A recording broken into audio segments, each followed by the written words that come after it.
दोस्तों नमस्कार। The real science study channel पर आप सबका स्वागत है।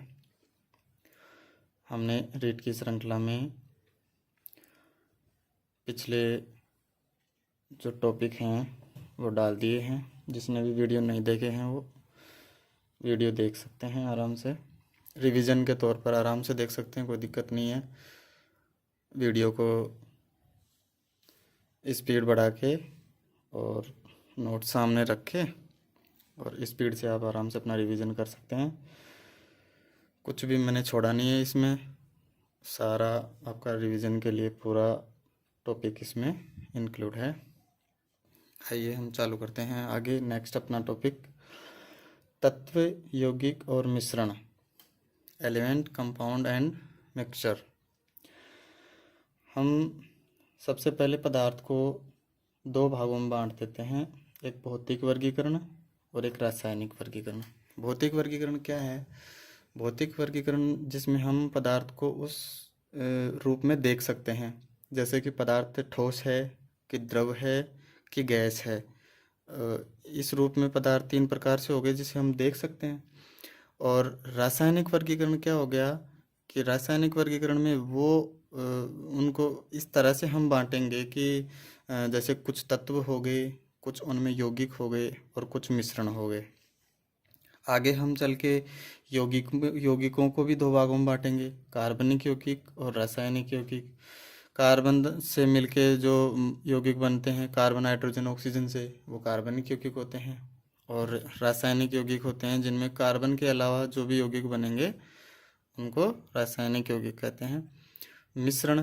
मिश्रण को दो भागों में बांट देते हैं, समांगी मिश्रण और विषमांगी मिश्रण। समांगी मिश्रण में क्या होता है कि सारी जो अवस्थाएं हैं, जैसे कि गैस है तो गैस ही होगी, ठोस है तो ठोस ही होगा, द्रव हैं तो द्रव ही होंगे दोनों। और विषमांगी में क्या है, कुछ ठोस होगा तो कुछ द्रव होगा, कुछ द्रव तो कुछ गैस, ऐसे मिले जुले पदार्थ होते हैं। प्रकृति में मोस्ट रूप से पदार्थों को हमारे जो पुराने ऋषि मुनि थे उन्होंने आपने सबने सुना होगा कि हमारा जो शरीर है पंच तत्वों से मिलकर बना होता है। उन पंच तत्वों में उनको पदार्थ बोला गया है। तो वो पदार्थ क्या क्या होते हैं उनमें? वायु, अग्नि, जल, पृथ्वी और आकाश। इन्हीं से मिलकर सारा ब्रह्मांड, सारा सब कुछ इन्हीं से मिलकर बना हुआ है, वायु, अग्नि, जल, पृथ्वी और आकाश से। अब देखो हम इनका एक एक से हमारा जो टॉपिक है ये है, अब इनको एक एक से हम पढ़ लेते हैं। देखो तत्व है, तत्व की एक तो भौतिक अवस्था होगी और एक होगी कि उसमें जो रासायनिक आबंध से जो यौगिक मिलके बनते हैं, एक वो होते हैं। तो भौतिक अवस्था में तो ठोस, द्रव और गैस आ जाते हैं।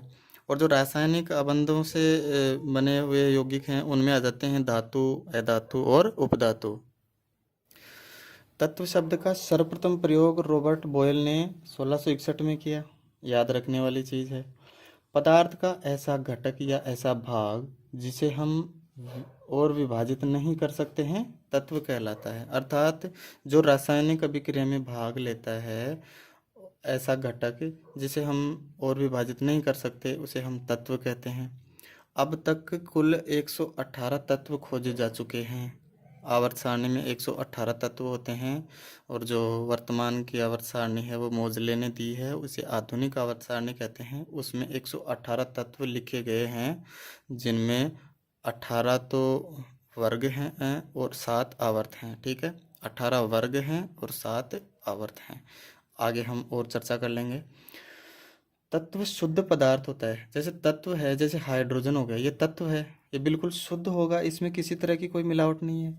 ऑक्सीजन है, ये भी तत्व है, ये भी इसी में किसी प्रकार की मिलावट नहीं है। तो हम शुद्ध बिल्कुल बोल सकते हैं कि जो शुद्ध पदार्थ होगा बिल्कुल, जिसमें किसी प्रकार की कोई भी मिलावट नहीं होती है, वो तत्व में आता है। यौगिक भी शुद्ध हम कह सकते हैं, लेकिन उसमें दो दो तत्व मिलके बन जाते हैं उसमें। लेकिन जो मिक्सर है, मिश्रण वाला जो पार्ट है, वो अशुद्ध वाला पार्ट होता है। उसमें कोई भी कंपाउंड उसमें मिलजुल के पदार्थ बना लेता है। तत्व एक ही प्रकार के परमाणुओं से बना होता है। अब जैसे हम हाइड्रोजन की बात करेंगे तो हाइड्रोजन एक ही परमाणु तो होता है, इसमें दूसरा परमाणु तो इंक्लूड ही नहीं होता है। ठीक है, आगे देखो, हम तत्वों के प्रकार में हम पढ़ रहे थे उधर जो रासायनिक आबंध वाले जो थे, जिसमें हम धातु, अधातु और उपधातु पढ़ते हैं। देखो धातु क्या है, sodium, potassium, iron, copper, silver, Oram जिसको हम बोलते हैं सोना। सोडियम और पोटेशियम जो धातु है ना सोडियम और पोटेशियम धातु है, इसको हम केरोसिन में रखते हैं, क्योंकि अगर इसको हम बाहर रखेंगे तो ये वायु की उपस्थिति में क्या है, आग पकड़ लेते हैं और ये जलने लगते हैं। तो इसलिए इनको हम केरोसिन में रखते हैं। केरोसिन में वायु की कोई उपस्थिति नहीं होती है, अर्थात हम कह सकते हैं कि ऑक्सीजन की उपस्थिति अगर सोडियम और पोटेशियम को मिल जाती है तो ये आग पकड़ लेते हैं। तो ऑक्सीजन से दूर रखने के लिए इसको हम केरोसिन में रखते हैं। कुछ धातुएं मुलायम होती हैं बिल्कुल, जिन्हें हम चाकू से काट सकते हैं, जैसे लिथियम, सोडियम, पोटेशियम, ये बिल्कुल मुलायम धातु होती हैं, इनको हम चाकू आदि से भी काट सकते हैं। कुछ अधातु हो गई, हाइड्रोजन, ऑक्सीजन, ये आयोडीन, कार्बन, ब्रोमीन, क्लोरीन आदि ये उदाहरण हैं। इनको उदाहरणों को इतना आप सबको पता होता है कि धातु के उदाहरण कौन कौन से हैं, इतना तो पढ़ के आए हैं ना अपन पीछे। तो ये अधातु के उदाहरण हो गए। आयोडीन एक ऐसा अधातु है, मतलब अधातुओं का जो गुण होता है वो होता है कि वो बिल्कुल धूसर होते हैं, या बिल्कुल जैसे जिसको बोल सकते हैं कि वो चमकीले नहीं होते हैं। लेकिन आयोडीन एक ऐसी धातु है जो कि चमकीली है, देखने पे ऐसे लगता है कि ये धातु है लेकिन ये अधातु होता है। कार्बन है जो 3 रूपों में हमें प्रकृति में मिलता है, हीरा, ग्रेफाइट और फुलरीन। ग्रेफाइट एक ऐसा कार्बनिक यौगिक है जो विद्युत का सुचालक है, बाकी सभी विद्युत के कुचालक हैं। हीरा प्रकृति में पाया जाने वाला एक कठोरतम प्राकृतिक पदार्थ है, कठोरतम प्राकृतिक पदार्थ हीरा, ठीक है, जिसमें चतुष्फलकीय उसकी आकृति होती है और चतुष्फलकीय रूप में कार्बन उसमें विन्यासित रहता है, जिसकी वजह से वो बहुत ही कठोर होता है। उपधातु, धातु व अधातुओं के बीच का गुण, मतलब उसमें कुछ गुण तो धातुओं के पाए जाएंगे और कुछ गुण उसमें अधातुओं के पाए जाएंगे। इस प्रकार से बने यौगिक क्या कहलाते हैं, उपधातु। जैसे बोरोन, जर्मेनियम, सिलिकॉन और आर्सेनिक, ये क्या हैं, उपधातु हैं। इनमें कुछ गुण तो धातुओं के पाए जाते हैं और कुछ गुण अधातुओं के पाए जाते हैं। सामान्य अवस्था में द्रव धातु मिलती है हमें पारा और ये ब्रोमीन, ठीक है, ब्रोमीन अधातु है।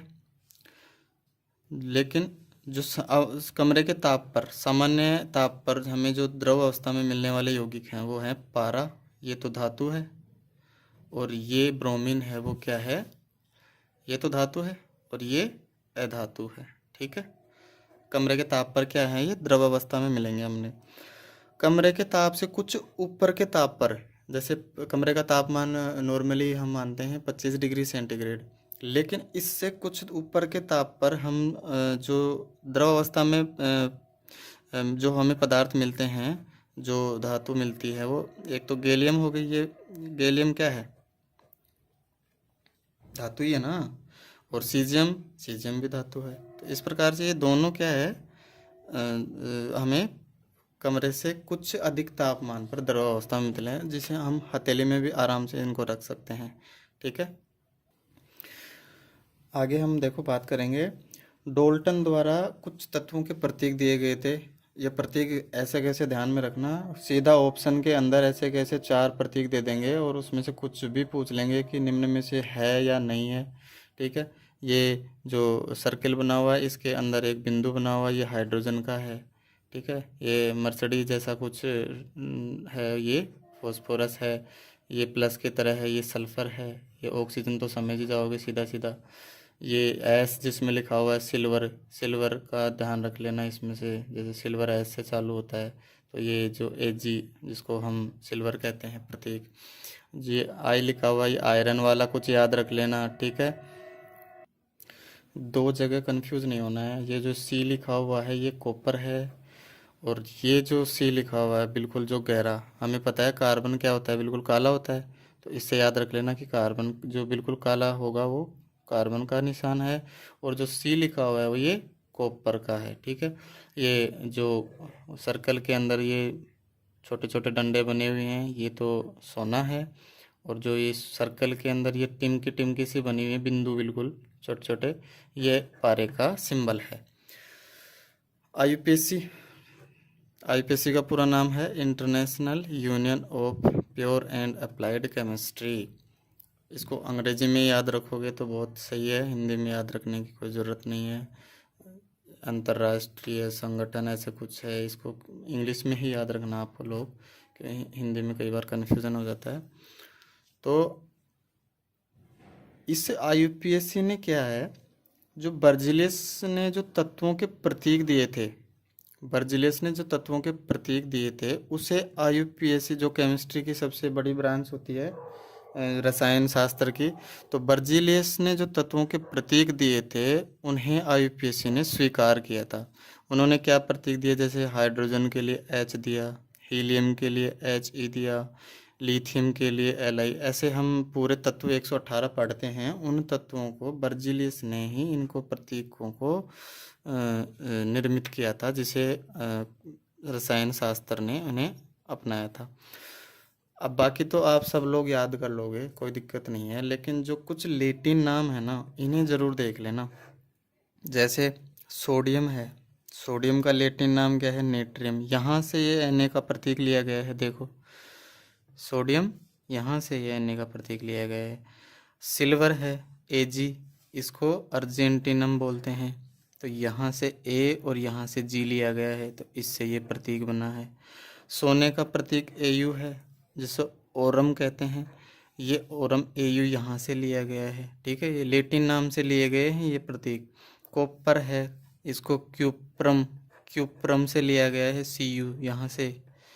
ठीक है, पोटेशियम है, ये थोड़ा कंफ्यूज करने वाला होता है, थोड़ा सा ध्यान रख लेना। पोटेशियम के से चालू होता है क्योंकि ये लैटिन नाम इसका केलियम होता है। और जो आयरन है वो Fe है, और इसका जो लैटिन नाम है वो फेरम है। ये लैटिन नाम कुछ याद रख लेना, हो सकता है कुछ एग्जाम्पल में उदाहरण दे के कैसे भी ऑप्शन में लेके मिलान करा के कैसे भी आपको क्वेश्चन दे सकता है कि निम्न को सम्मिलित कीजिए कि इसका लैटिन नाम किसके साथ में सम्मिलित होगा। ठीक है दोस्तों, अब साथियों हम बात करते हैं आगे। सर्वप्रथम जो आवर्त सारणी दी वो मेंडलीफ ने दी थी, जिसमें उन्होंने 63 एलिमेंट बताए, 63 तत्व बताए, जिनमें से ये 8 तो इन्होंने वर्ग बनाए, इस तरह से इन्हें वर्ग कहते हैं, और 6 इन्होंने आवर्त बनाए, इन्हें आवर्त कहते हैं, इस तरह से। तो 8 वर्ग और 6 आवर्त सबसे पहले मेंडलीफ ने बनाए थे। ठीक है, ये याद रखना। और जो वर्तमान आवर्त सारणी है वो मोजले ने बनाई, जिसे हम आधुनिक आवर्त सारणी कहते हैं, और इन्हें अंतिम रूप 1913 में दिया गया, जो कि परमाणु क्रमांक के आधार पर बनाई गई है। इसमें 18 तो आवर्त हैं, 18 तो वर्ग हैं, सॉरी 18 तो वर्ग हैं, और 7 इसमें आवर्त हैं, और टोटल इसमें तत्व कितने हैं, 118। ठीक है, ध्यान रखना। अब तत्व की बात कर लिया, हम यौगिक की बात करते हैं आगे। वे पदार्थ जिन्हें 2 या 2 से अधिक तत्वों के निश्चित अनुपात अगर लिखा हुआ आ गया तो सीधा हम यौगिक पढ़ेंगे, और अनिश्चित लिखा हुआ आ गया तो हम मिश्रण पढ़ेंगे, क्योंकि यौगिक में निश्चित अनुपात होगा 2 तत्वों का या 2 से अधिक तत्वों का, तो इनके निश्चित अनुपात के रासायनिक संयोग द्वारा जो बनते हैं उन्हें हम यौगिक कहते हैं। जैसे हम सोडियम क्लोराइड को पढ़ें, इसमें 1 अनुपात सोडियम का होता है, 1 अनुपात क्लोराइड का होता है, और इससे मिलके बनता है सोडियम क्लोराइड। जैसे हम जल के निर्माण को पढ़ें तो उसमें हाइड्रोजन का अनुपात और ऑक्सीजन का अनुपात, और इनसे मिलके बनता है जल बनता है। तो इसमें जल में क्या होता है, देखो ये कुछ हम इसको इस तरह से लिख सकते हैं, जल को H2O हो गया ना ये, तो इसमें 2 तो हाइड्रोजन है, 2 तो हाइड्रोजन हो गए, और 1 क्या हो गया, ऑक्सीजन। तो इस प्रकार से ये 2 अनुपात 1 में मिलेंगे। हमेशा जल का अणु 2 अनुपात 1 में ही मिलेगा, चाहे हम ठोस अवस्था में देखें, चाहे द्रव अवस्था में देखें, चाहे हम इसे गैस अवस्था में देखें, तो हमें यही अनुपात मिलेगा। और जल का अणुभार कितना होता है, 2 तो हाइड्रोजन का अणुभार होता है 1, और जो ऑक्सीजन का होता है वो कितना होता है 16। तो 2 हाइड्रोजन हो गए, तो एक हाइड्रोजन का 1 हो गया, तो 2 हाइड्रोजन के 2, और जल का कितना होता है 16। इस तरह से जल का जो पूरा भार होता है, ऑक्सीजन का 16 होता है, हाइड्रोजन का 1 हो गया, 2 हाइड्रोजन के 2 हो गए, तो 2 और 16 18 हो गए, तो जल का अणुभार कितना होता है 18। अब देखो जो जल है उसका हम अगर द्रव्यमान का अनुपात देखेंगे तो हम इसको ऐसे कुछ लिख सकते हैं क्या?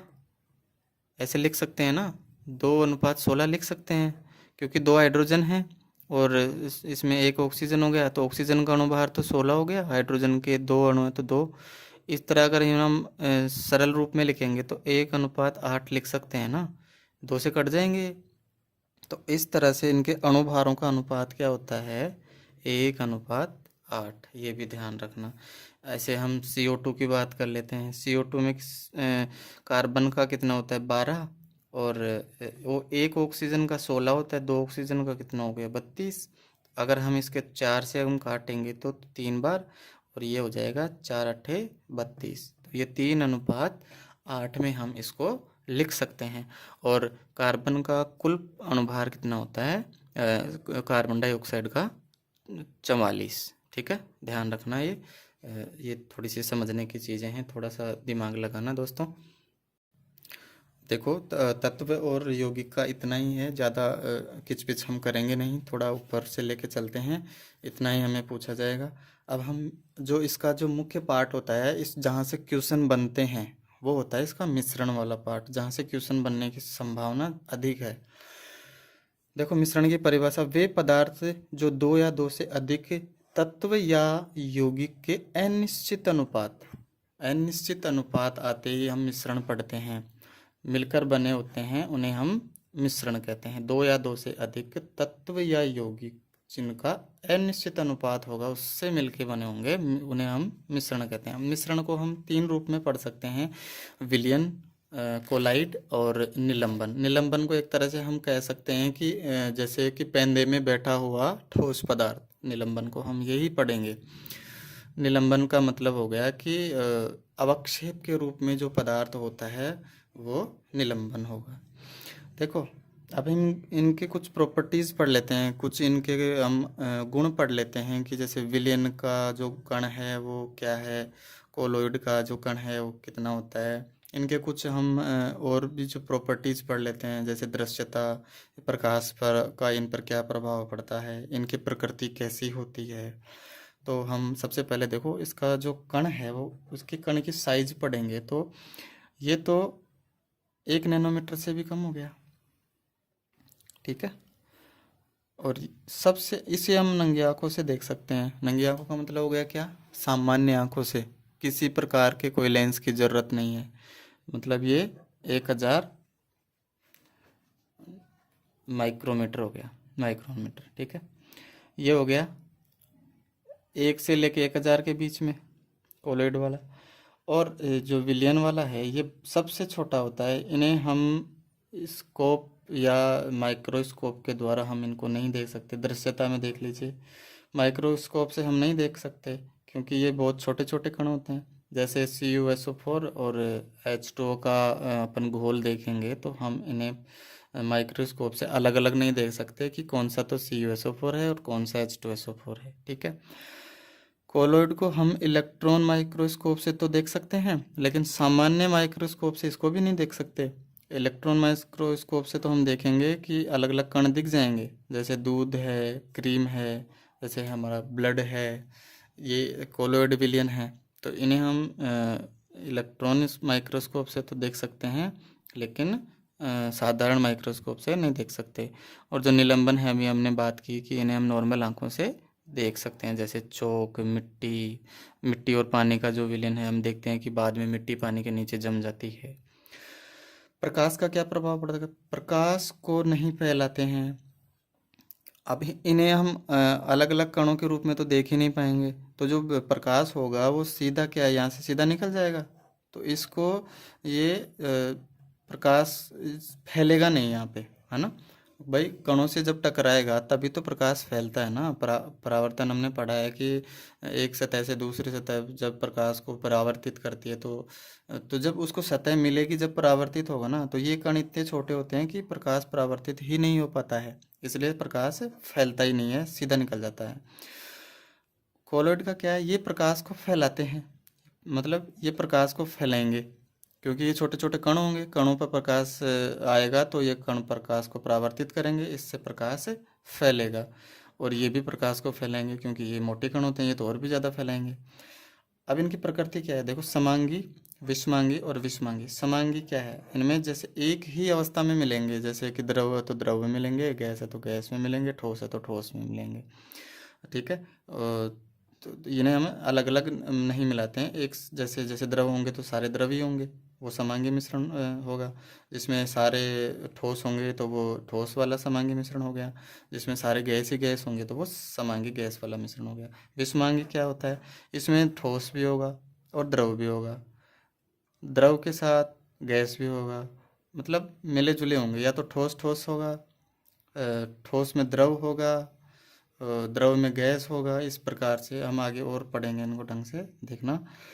गुरुत्व का प्रभाव, अभी इन पर गुरुत्व का कोई प्रभाव नहीं पड़ता है। हम जैसे कि CuSO4H2 इन इस विलयन को रख देंगे ना, तो वो विलयन उस ही रूप में रहेगा, और वह नीचे ना तो कोई अवक्षेप बनेगा, ना नीचे पेंदे पर कुछ जमेगा, मतलब गुरुत्वाकर्षण का इस पर कोई प्रभाव नहीं पड़ेगा। कोलॉइड विलयन में क्या है कि हम बहुत ही समय के लिए अगर किसी विलयन को रख देंगे कोलॉइड को, तो इसमें कुछ छोटा थोड़ा बहुत अवक्षेप हमें देखने को मिल सकता है, लेकिन इतना देखने को नहीं मिलेगा।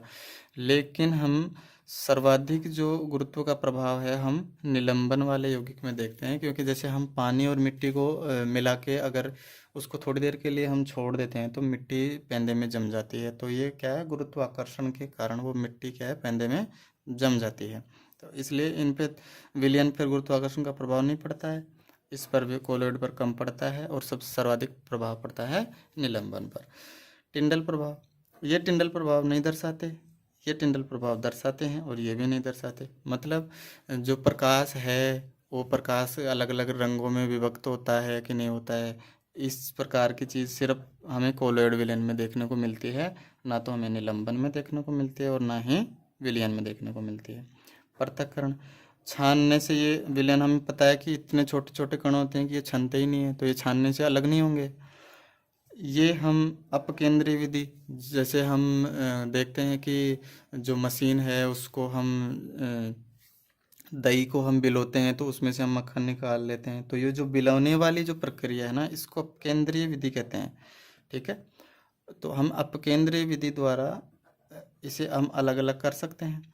और जो निलंबन वाला है, इसे हम, ये मोटे मोटे कण होते हैं, इसको नॉर्मली हम छान के भी अलग कर सकते हैं। ब्राउनी गति, ये ब्राउनी गति नहीं दर्शाते हैं, ये ब्राउनी गति दर्शाते हैं, और ये भी ब्राउनी गति नहीं दर्शाते। ब्राउनी गति मतलब इनमें हमेशा छोटी मोटी गति हमेशा होती रहेगी, ये एक जगह पे इकट्ठे नहीं रहेंगे, एक जगह अवस्थित नहीं रहेंगे। तो ये दो चीज़ ध्यान रखना, ये टिंडल प्रभाव दर्शाते हैं और ये ब्राउनी गति भी दर्शाते हैं, इन्हें ध्यान रखना, ये बहुत ही इम्पोर्टेंट है, एग्ज़ाम में आने की इन्हीं की संभावना बनती है, ठीक है दोस्तों। अब देखो कुछ कोलॉइड के हम उदाहरण देख लेते हैं, जैसे कि हम इसमें देखते हैं आगे, देखो जैसे कोहरा है, सारे ये पूरे के पूरे एग्जाम्पल कोलॉइड हैं, कोलॉइड के उदाहरण हैं सारे। एग्जाम में ऐसे कैसे पूछेगा कि निम्न में से कोलॉइड का उदाहरण है, और कौन सा तो ज़्यादा मात्रा में है और कौन सा कम मात्रा में है।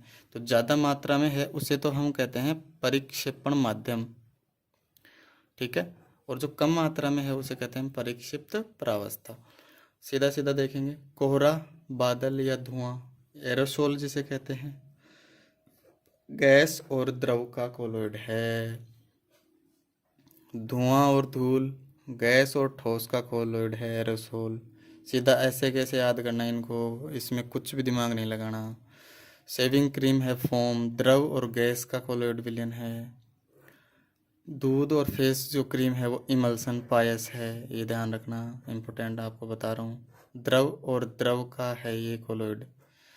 मिल्क ऑफ मैग्नीशिया या कीचड़, हम जिसे हम इसे सोल है, ये द्रव और ठोस का है। कीचड़ में ठोस कण आते हैं ना मिट्टी के। फोम, स्पंज और रबर, इन्हें हम फोम कहते हैं। तो इनमें ठोस और गैस का विलयन, कोलोइड विलयन होता है ये। जेल है, जेल जो बालों में लगाते हैं ना जेल, उस तरह का। पनीर, मक्खन, है ना, ये उदाहरण है इनके। तो पनीर और मक्खन है जैसे, ये जेल का उदाहरण है, ठीक है। पत्थर, दूध या कांच, ये ठोस सोल हैं जो कि ठोस और ठोस से मिलकर बना है। और ये जो जेल बना है ये क्या है, ठोस और द्रव से मिलकर बना है, ठीक है। ठीक है दोस्तों, अब जो आपको पढ़ाने वाला हूँ ये आपको हर एग्ज़ाम में इनके कुछ ना कुछ इनका छोटा मोटा हमेशा मिलेगा। वहाँ तक अपना मिश्रण का एग्ज़ाम पार्ट हो चुका है कंप्लीट, लेकिन जो आगे है ये इतना इम्पोर्टेंट है कि हम यौगिक तत्व पढ़ रहे हैं तो हमें इनको पढ़ना बहुत ज़रूरी है। इनसे संबंधित क्वेश्चन हर एग्ज़ाम में, एनटीपीसी से लेके रेलवे से, कुछ भी एग्ज़ाम ले लो आप, छोटी मोटी आरएएस तक के एग्ज़ामों में यहाँ से क्वेश्चन आते हैं। तो रीट में तो स्वाभाविक है कि इसमें से क्वेश्चन मिलना अवश्यंभावी है, ठीक है। तो दैनिक जीवन में उपयोग आने वाले कुछ हम महत्वपूर्ण पदार्थ पढ़ लेते हैं। देखो, एलपीजी लिक्विड पेट्रोलियम गैस है, इसका मुख्य घटक क्या है, ब्यूटेन। यही पूछा जाता है हर एग्ज़ाम में, मुख्य घटक ही पूछते हैं। एलपीजी का या तो पूछेंगे पूरा नाम या फिर पूछेंगे इसका मुख्य घटक, तो इसका मुख्य घटक है ब्यूटेन, ठीक है। सीएनजी कॉम्प्रेस्ड नेचुरल गैस, संपीड़ित प्राकृतिक गैस, इसका मुख्य घटक है मीथेन जो 85% है, और इसमें 81% ब्यूटेन पाया जाता है। इस ब्यूटेन के अलावा इसमें प्रोपेन और पेंटेन भी मिलते हैं, और इसमें मीथेन के अलावा क्या, एथेन भी मिलता है, ठीक है। जो रसोई गैस है उसका देखो, नॉर्मली सीएनजी में कोई स्मेल नहीं आती है। जो सीएनजी गैस है उसमें कोई भी स्मेल नहीं आती है। और जो एलपीजी है, जो हम घर पे काम में लेते हैं सिलेंडर, उनमें एलपीजी गैस पाई जाती है, इसमें भी कोई स्मेल नहीं होती है। लेकिन इसके रिसाव का पता लगाने के लिए, कहीं से सिलेंडर लीक हो गया तो हमें पता कैसे चलेगा, इस चीज़ को पता लगाने के लिए इसमें जो गैस मिलाई जाती है वो एथिल मर्केप्टेन या एथेनथायोल ये मिलाया जाता है, जिसे हम स्मेल आती है तो हम पता लगा लेते हैं कि भाई हमारे कहीं ना कहीं गैस का लीकेज है। इसी गैस से हम पता लगाते हैं। 1984 3 दिसंबर 1984 को भोपाल में एक गैस त्रासदी हुई थी जिसमें मेथिल आइसोसाइनेट MIC ये गैस का रिसाव हुआ था, जिसमें बहुत ही नुकसान हुआ था, ठीक है। तो सीधा सीधा एग्जामों में क्वेश्चन आता है, भोपाल गैस त्रासदी में कौन सी गैस लीक हुई थी, मिथाइल आइसोसाइनेट, ठीक है। अश्रु गैस, ये क्लोरोएसिटोफिनोन और एक्रिलिन से मिलके बनती है अश्रु गैस, जिसे कभी कभी कोई आंदोलन वगैरह में सरकार द्वारा काम में लिया जाता है। अश्रु गैस के गोले छोड़े जाते हैं जिससे आँखों में जलन होती है। तो ये अश्रु गैस है जो क्लोरोएसिटोफिनोन और एक्रिलिन से मिलके बनती है। लाफिंग गैस, नाइट्रस ऑक्साइड, ये N2O है। इसे कहीं भी आप छोड़ देंगे तो रोता हुआ इंसान भी हंसने लग जाएगा, इस प्रकार की ये गैस, इसको हम लाफिंग गैस कहते हैं। क्लोरोफॉर्म CHCl3 से बोलते हैं। ये बेहोश करने के लिए आपने देखा होगा फिल्मों में, चोर आता है और कुछ रुमाल में कुछ शीशे में से कुछ डाल के उसमें मिलाता है, जैसे कि उस कुछ भी कपड़ा लेके, और उसको जैसे ही किसी भी इंसान के हम नाक पे लगा देते हैं, वो जैसे ही उसको सूंघता है तो वो क्या, बेहोश हो जाता है। तो ये निश्चेतक के रूप में इसको काम में लेते हैं, ठीक है, लेकिन कुछ गलत कामों में प्रयोग में ले लेते हैं लोग। सिल्वर नाइट्रेट, ये चुनाव वाली जो स्याही लगाते हैं हाथों के, उसमें AgNO3 सिल्वर नाइट्रेट पाया जाता है, ठीक है। जो चुनाव वाली स्याही उसमें सिल्वर नाइट्रेट पाया जाता है। शुष्क बर्फ, ठोस CO2, जिसे -90 डिग्री ताप सेंटीग्रेड पर जो CO2 को हम ठंडा करते हैं तो वो ठोस CO2, इसको शुष्क बर्फ भी कहते हैं। ठीक है। सिल्वर ब्रोमाइड AgBr, जो फोटोग्राफी, अब आजकल तो इतना काम नहीं आता है, पहले काम में लेते थे। जो नेगेटिव जो बनती थी फ़ोटो की, उसमें AgBr का प्रयोग करते थे। ठीक है। और आगे देखते हैं हम साथियों, कैल्शियम क्लोराइड। आपने देखा होगा मोबाइल का जो डब्बा खोलते हैं, उस डब्बे में एक छोटी सी थैली में से ऐसे कुछ देखा होगा आपने, महसूस किया होगा, बिल्कुल बारीक बारीक से कण। तो वो क्या होता है, CaCl2, कैल्शियम क्लोराइड। ये क्या करता है, नमी को सोखने का काम करता है। जैसे कि कहीं पर छोटी मोटी नमी अगर किसी डब्बे में पहुंच जाती है तो वो इलेक्ट्रॉनिक सामान को नुकसान नहीं पहुंचाए, तो उस नमी को सोखने के लिए उसमें क्या पैक कर देते हैं, उसमें थोड़ा सा CaCl2 का जो पदार्थ है वो पैक कर दे रखते हैं, जो कि नॉर्मल जो नमी होती है उसको सोख लेता है। एल्कोहल, कौन नहीं जानता, एल्कोहल को सब जानते हैं। शराब CH3CH2OH। ठीक है। ये शराब में का मुख्य घटक है, लगभग 40 से 50% इसी का प्रयोग में लेते हैं। नाइट्रोजन पेरोक्साइड H2O2, जो रॉकेट का ईंधन है, वो नाइट्रोजन पेरोक्साइड काम में लेते हैं। सिल्वर आयोडाइड, सिल्वर आयोडाइड का क्या काम क्या है, तो कृत्रिम वर्षा करवाते हैं बादलों के ऊपर। सिल्वर आयोडाइड की बौछार कर देते हैं, जिससे क्या है, वो जो गैसीय पूरे जो बादल होते हैं वो संघनित होकर द्रवित रूप में होके और बरसात कर देते हैं। ठीक है। द्रव नाइट्रोजन, ये -196 डिग्री सेंटीग्रेड पर है, जो जिसको हम मोस्टली काम में लेते हैं। डांस फ्लोर पर जो धुआं दिखता है अपने को कभी कभी, जो हम कुछ भी देवीय सीरियल देखते हैं उनमें जो बादल जो दिखाते हैं, वो भी कृत्रिम बादल भी हम द्रव नाइट्रोजन से ही बनाते हैं। ठीक है। यहाँ तक ये जो पार्ट है यौगिक वाला ये कंप्लीट है। अब कुछ इम्पोर्टेंट है, रासायनिक सूत्र का निर्माण। कोई भी रासायनिक सूत्र है वो किस प्रकार से बनता है, उसके लिए हम पहले पढ़ते हैं आयन को।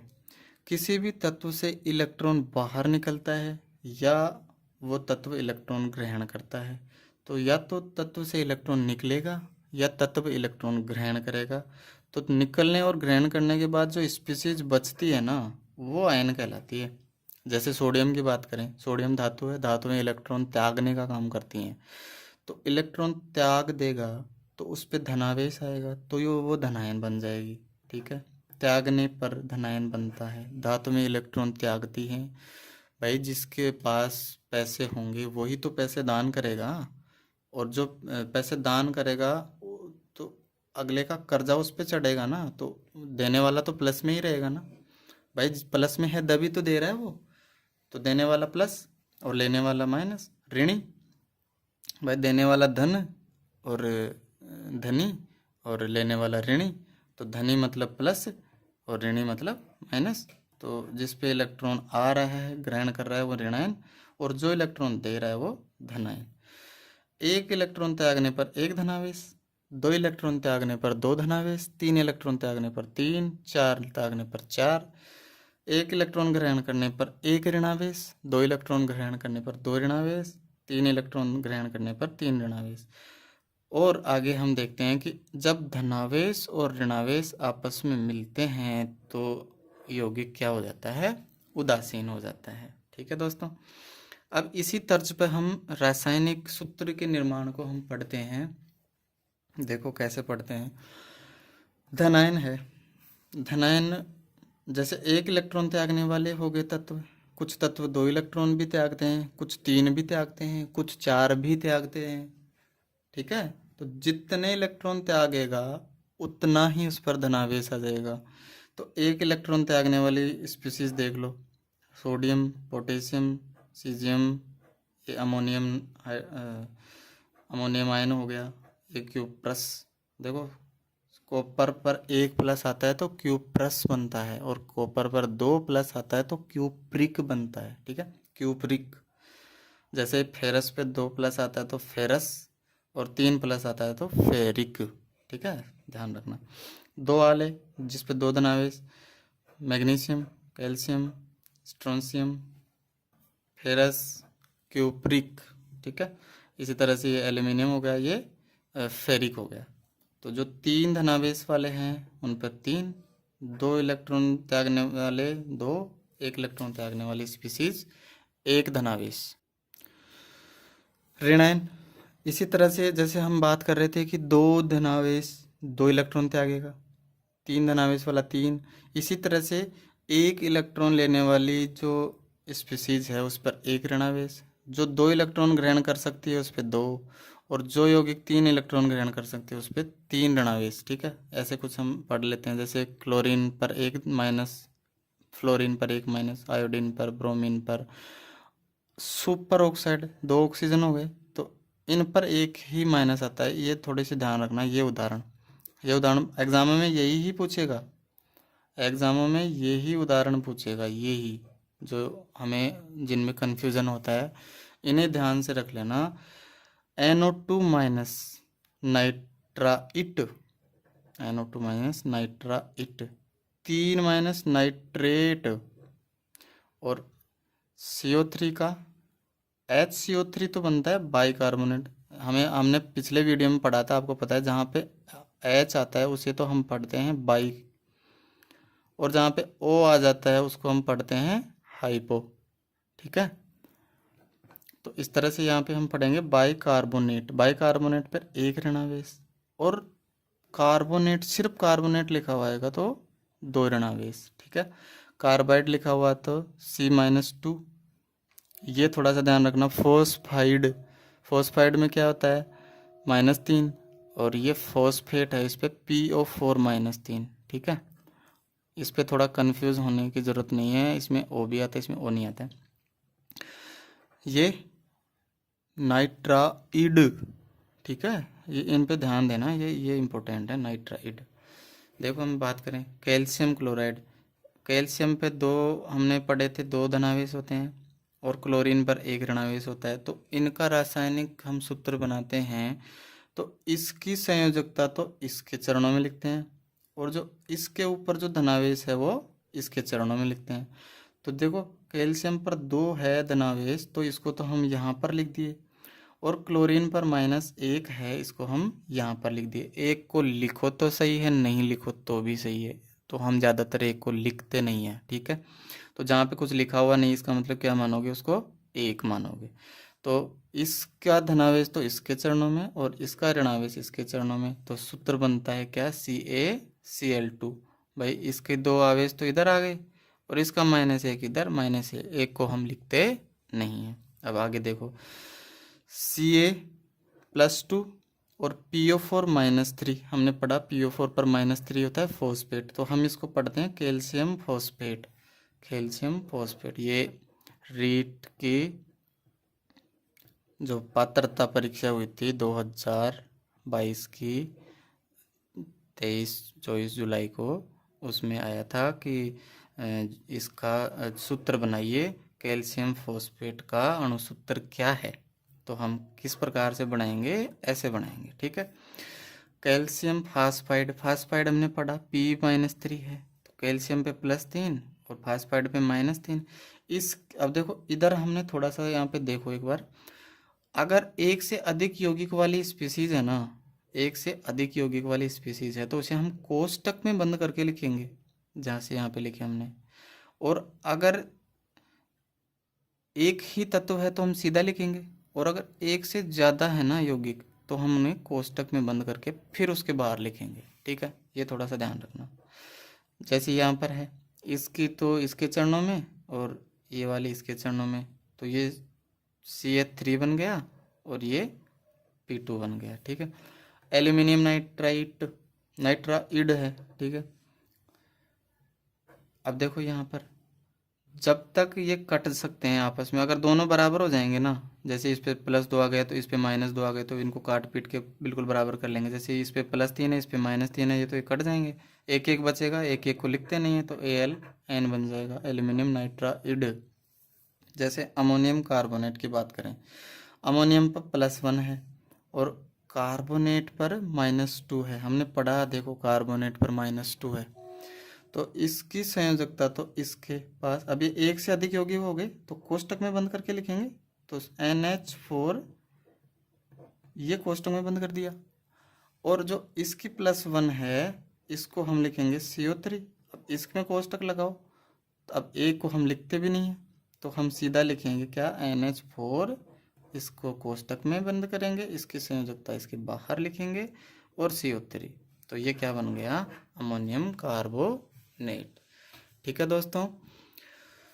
दोस्तों वीडियो को लाइक शेयर करना और कमेंट करके बताना, आपको कोई भी क्वेश्चन किसी भी तरह का कहीं पर भी हो आप कमेंट में पूछ सकते हो, मैं हर कमेंट का जवाब दूंगा।